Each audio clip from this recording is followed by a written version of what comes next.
Praise the Lord. जय मसीह की। परमेश्वर आपको आशीष दे। मैं विश्वास करता हूं कि निश्चय ही आज आप आशीष को पाकर ही रहेंगे, क्योंकि परमेश्वर का वचन कहता है जितनों ने यीशु को ग्रहण किया उन्हें परमेश्वर की संतान होने का अधिकार मिला, और आप परमेश्वर के बेटे और बेटी हैं, और निश्चय ही आज आप आशीष को प्राप्त करेंगे।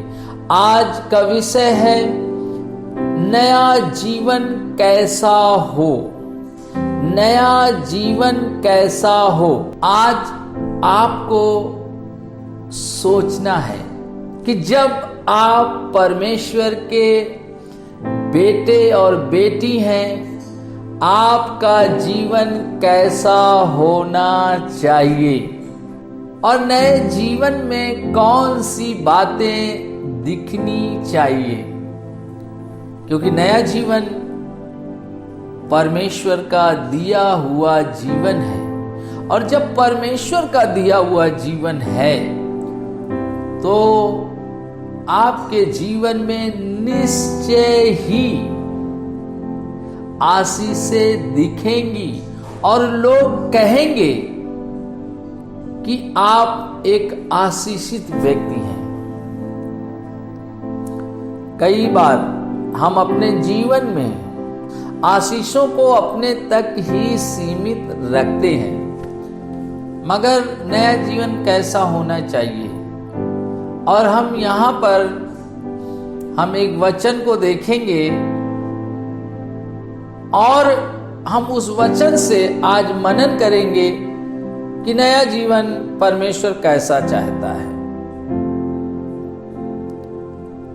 दूसरा कुरिन्थियों 5 अध्याय और उसके 17 वचन में लिखा हुआ है, इसलिए यदि कोई मसीह में है तो वह नई सृष्टि है, पुरानी बातें बीत गई हैं, देखो सब बातें नई हो गई हैं। कह रहा यदि कोई मसीह में है तो नई सृष्टि है।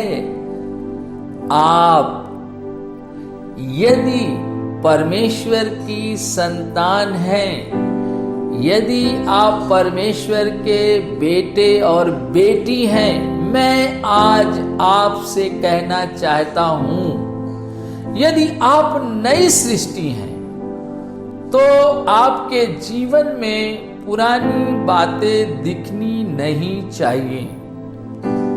ज्यादातर हम देखते हैं मसीहों के अंदर हम इस बात को पाते हैं कि वो नई सृष्टि बन तो जाते हैं, मगर वो अपने जीवन में उन पुराने कामों को भी करते रहते हैं। मगर परमेश्वर का वचन कह रहा है यदि कोई मसीह में है तो नई सृष्टि है। आप नई सृष्टि हो, और नई सृष्टि में पुरानी बातें नहीं दिखनी चाहिए।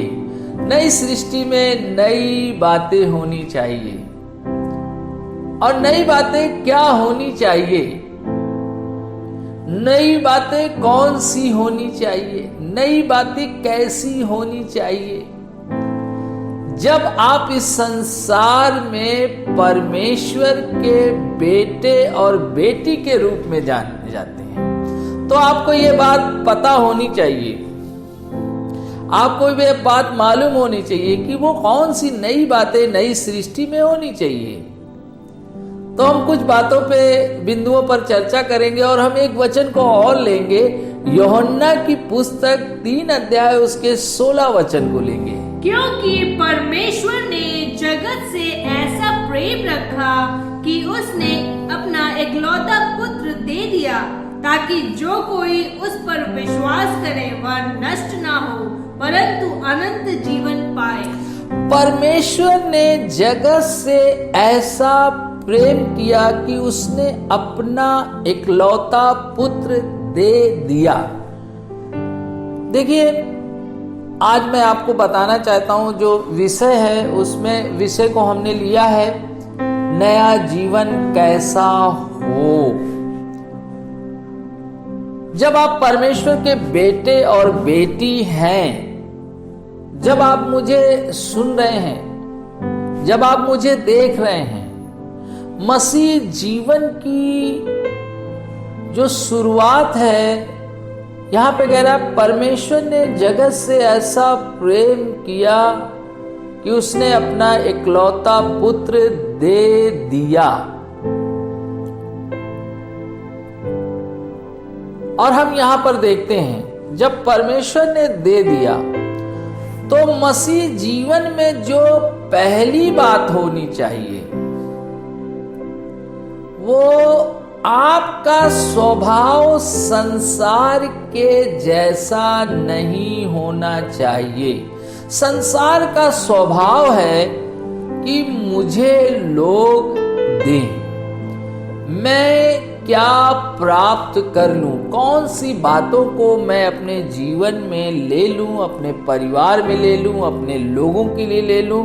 मगर मैं आज आपसे कहना चाहता हूं, नई सृष्टि, नया जीवन जो आप प्राप्त करते हैं वो सिर्फ दूसरों को देने के लिए ही परमेश्वर ने हमें नया जीवन दिया है। क्योंकि बहुत से ऐसे लोग हैं जो दुख में, पीड़ा में, निराशा में, समस्याओं में फंसे हुए हैं और हमको परमेश्वर ने अपना पुत्र दिया। हमें भी लोगों के जीवन में शांति देनी है, आनंद देना है, उन्हें तसल्ली देना है, उन्हें उत्साहित करना है और उन्हें कहना है कि आप निश्चय ही इन समस्याओं से, इन परिस्थितियों से बाहर निकल जाएंगे। ये बात आप कब कह पाएंगे, ऐसा कब आप कर पाएंगे? जब आप अपना समय देंगे। क्योंकि आप परमेश्वर के बेटे हैं, आप परमेश्वर की बेटी हैं। आपको पहला काम करना है, देना आना चाहिए।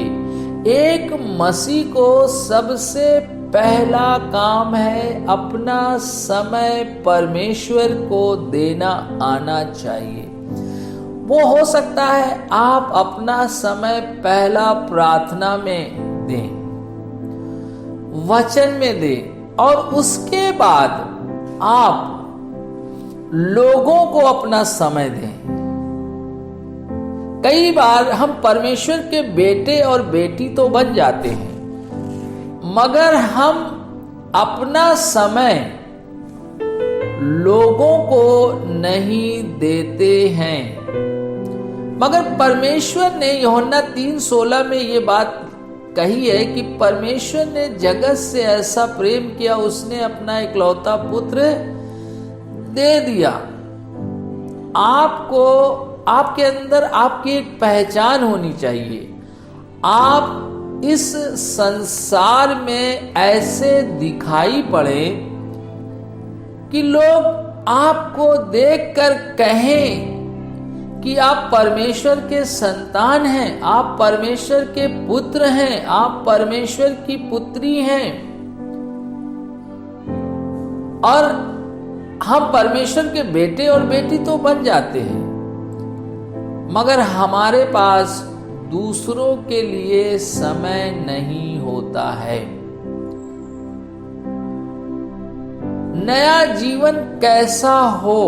पहली बात, नए जीवन में आप अपना कीमती समय, मूल्यवान समय आप दूसरों को तसल्ली देने के लिए, दूसरों को सहारा देने के लिए, दूसरों की मदद करने के लिए, दूसरों को ऊपर उठाने के लिए इस्तेमाल करें।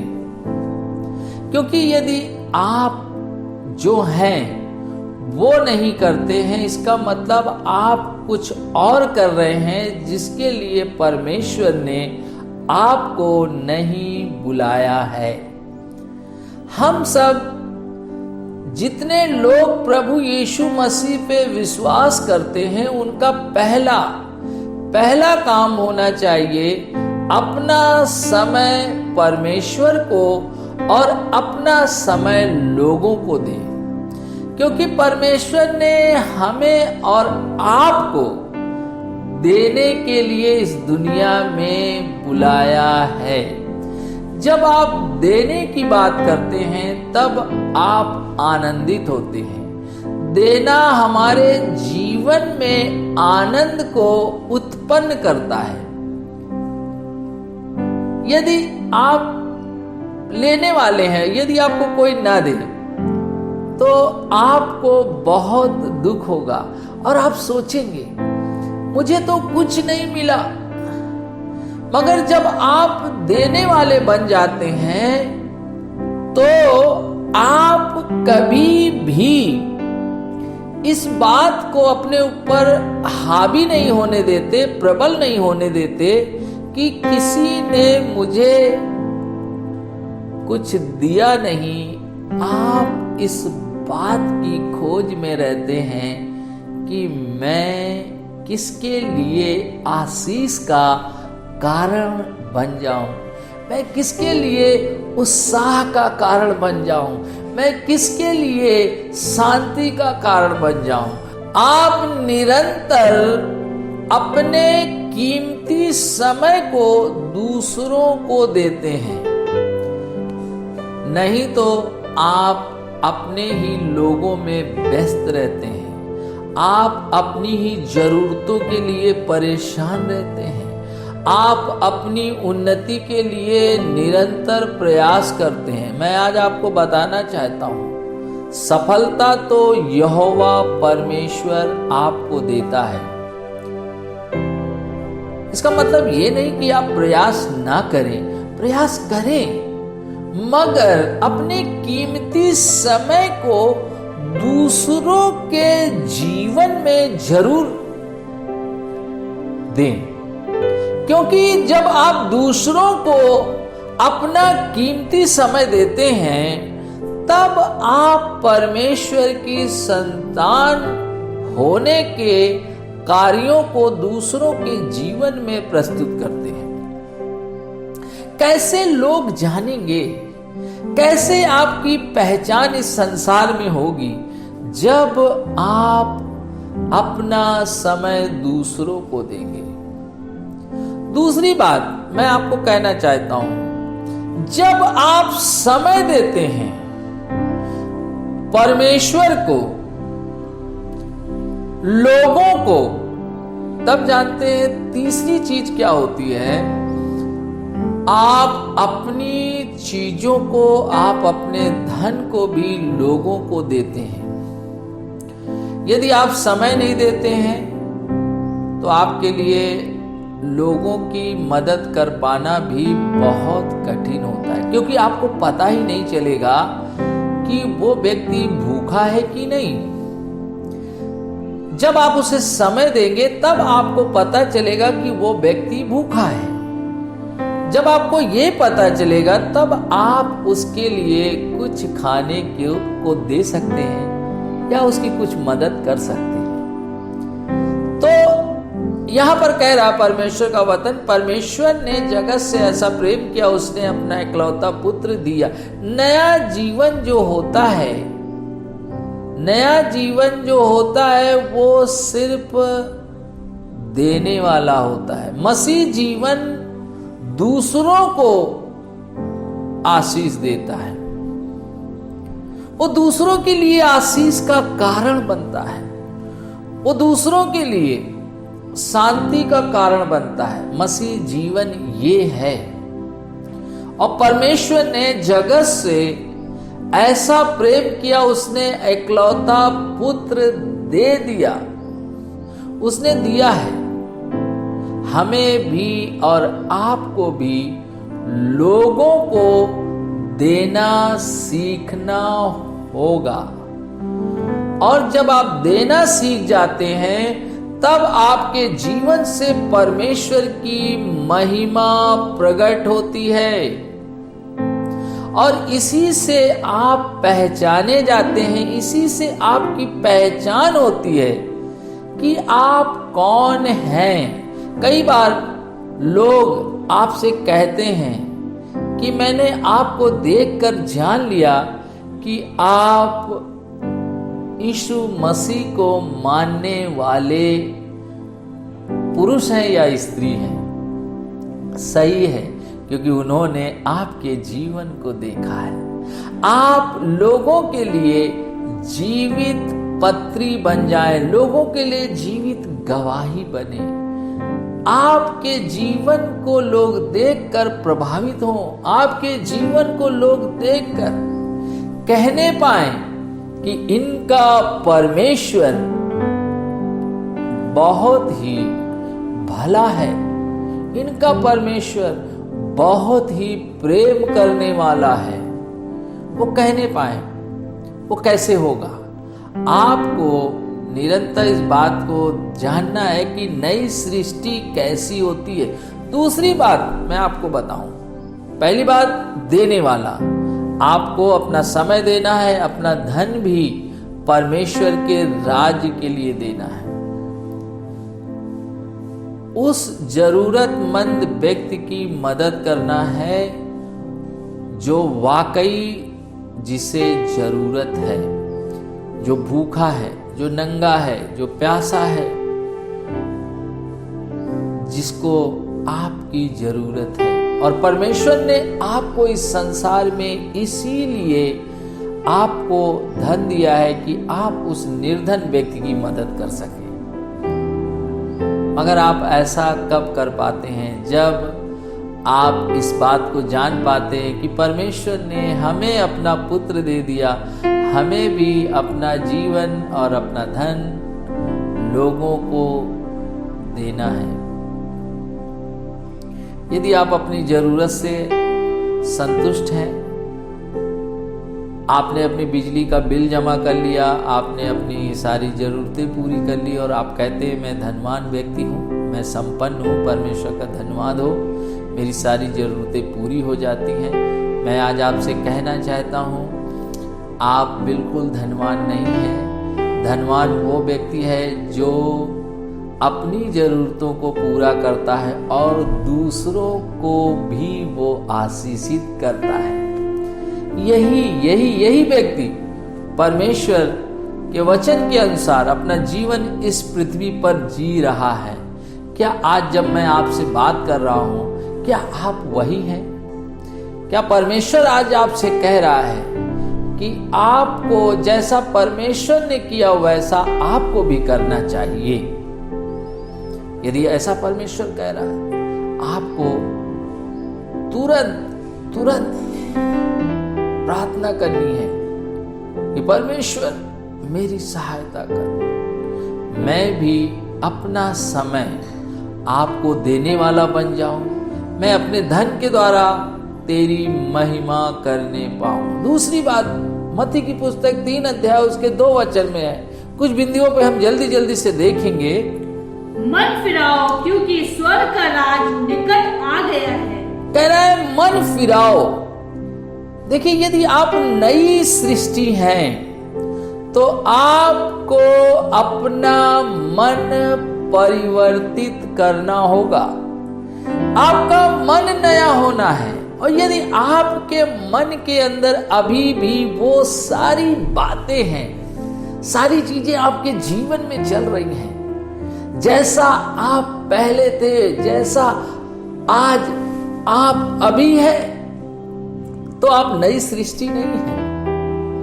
और मैं एक बिंदु पे चर्चा करूंगा। यदि आप क्रोध करने वाले व्यक्ति हैं, यदि आप क्रोध करते हैं, आपको अपना जीवन बदलना होगा। परमेश्वर का वचन कहता है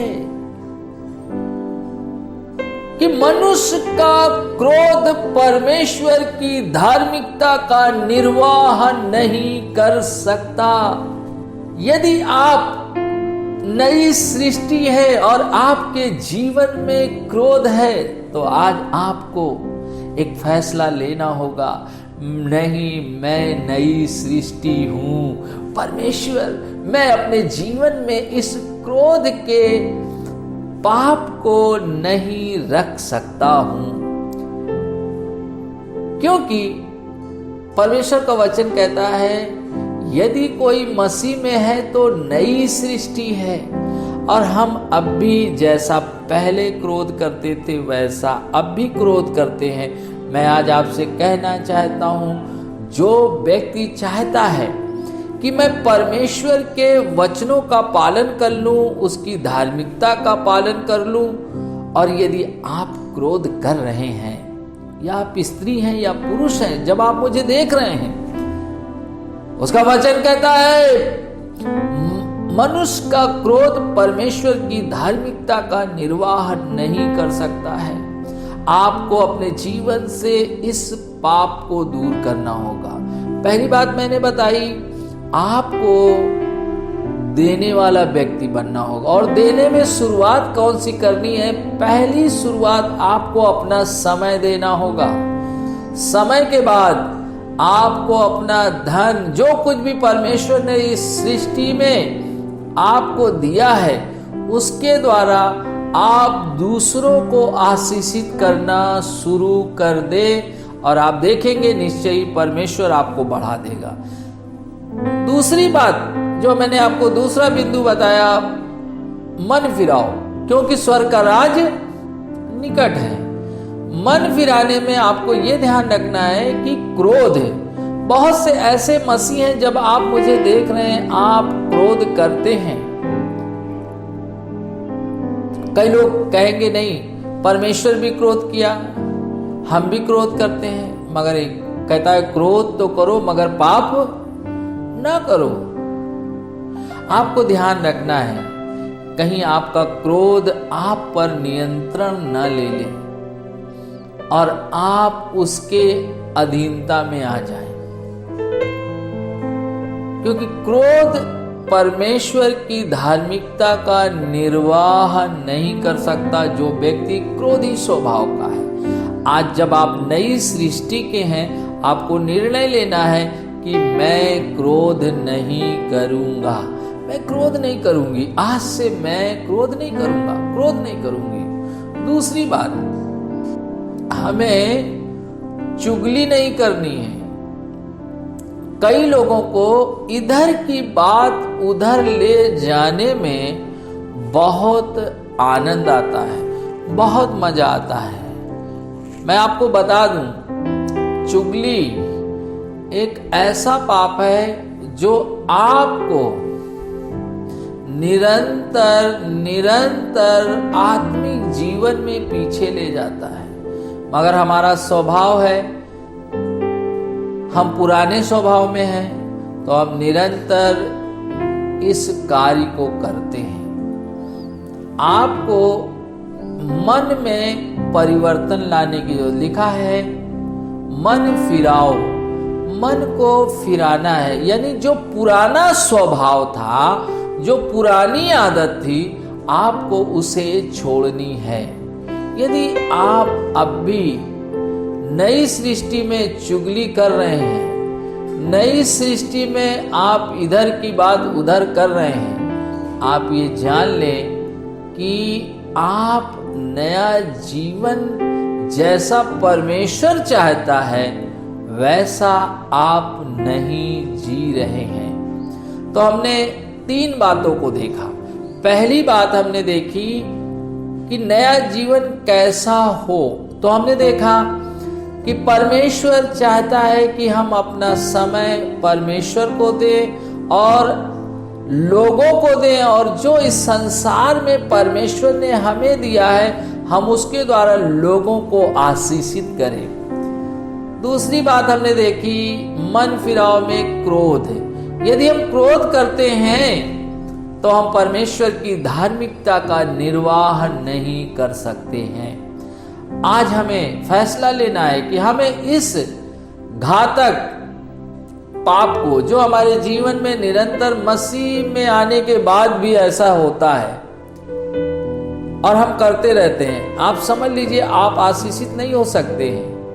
आप आत्मिक क्षेत्र में बढ़ नहीं सकते यदि आप क्रोध में हैं। तीसरी बात हमने देखा कि हम चुगली करने वाले ना हो। तो मैं विश्वास करता हूं कि निश्चय ही परमेश्वर ने आज आपको आशीष दी है और आपने इन वचनों के द्वारा आशीष को प्राप्त किया है। नया जीवन कैसा हो, नया जीवन कैसा हो, आपने इस विषय पे कुछ वचनों से मनन करके आपने सीखा है और मैं विश्वास करता हूं कि आने वाले दिनों में परमेश्वर आपको और आशीषित करेगा और आपके जीवन में परमेश्वर की महिमा को आप देखने पाएंगे और परमेश्वर की धार्मिकता को देखने पाएंगे और अपने जीवन में बहुत सी आशीषों को प्राप्त करेंगे। तो यदि आप चाहते हैं कि ये 3 बातें आपके जीवन में जो है और जिससे आप संघर्ष कर रहे हैं और आप छूटना चाहते हैं, और यदि आप चाहते हैं छूटना, तो मैं आपके लिए प्रार्थना करूंगा। आप अपनी आंखों को बंद करें और निश्चय ही मैं विश्वास करता हूं कि परमेश्वर का आत्मा आपको इन सारी चीजों से आजाद करेगा। तो आइए हम प्रार्थना में जाएंगे। दयालु अनुग्रहकारी परमेश्वर पिता, हम प्रार्थना करते यीशु के नाम में, जो लोग अभी भी प्रभु उनके अंदर देने का स्वभाव नहीं है, जो अपना समय प्रार्थना वचन में नहीं दे रहे हैं, जो इस संसार में लोग समस्या में ग्रसित हैं, उनको अपना समय नहीं दे रहे हैं। प्रभु, जो लोग अब जो कुछ भी इस संसार में परमेश्वर ने उनको दिया है उसके द्वारा लोगों को आशीषित नहीं कर रहे हैं। प्रभु, जो लोग क्रोध कर रहे हैं, जो लोग अभी चुगली कर रहे हैं, पिता मैं इन सब के लिए प्रार्थना करता हूँ। ऐसे पाप करने वालों को यीशु के नाम में मैं आजाद करता हूं और मैं प्रार्थना करता हूं यीशु कि प्रभु उनके जीवन में आपका स्वभाव आ जाए, आपकी इच्छा पूरी होने पाए। और प्रभु, जैसे आपने जगत से प्रेम किया और अपना इकलौता पुत्र दे दिया, ऐसे ही लोग परमेश्वर आपसे जो प्रेम करते हैं वो प्रभु दूसरों के लिए आशीष का कारण बन जाए। पिता मैं धन्यवाद करता हूँ, आपने उन्हें आशीषित किया, इस क्रोध की आत्मा से आशीषित किया, इस इधर उधर की बातों को लगाने वाली आत्मा से आजाद किया है, चुगली की आत्मा से आजाद किया। पिता मैं धन्यवाद करता हूँ, मैं प्रार्थना करता हूँ यीशु के नाम में हर एक बीमार, जो बीमार है, यीशु के नाम में चंगा हो जाए। इसी समय हर एक बीमारी छोड़कर चली जाए, हर एक दुष्टात्मा छोड़कर चली जाए। पिता मैं धन्यवाद करता हूँ, आपने चंगाई छुटकारा दिया, उसके लिए धन्यवाद। यीशु के नाम से मांगता हूँ, आमीन। मैं विश्वास करता हूँ कि निश्चय ही परमेश्वर ने आपको आशीषित किया है और आपने आशीष को प्राप्त किया है। आने वाले दिनों में आप परमेश्वर की महिमा को इस संसार में प्रकट करने पाएंगे। सबको जय मसीह की। प्रभु आपको बहुत आशीष दे।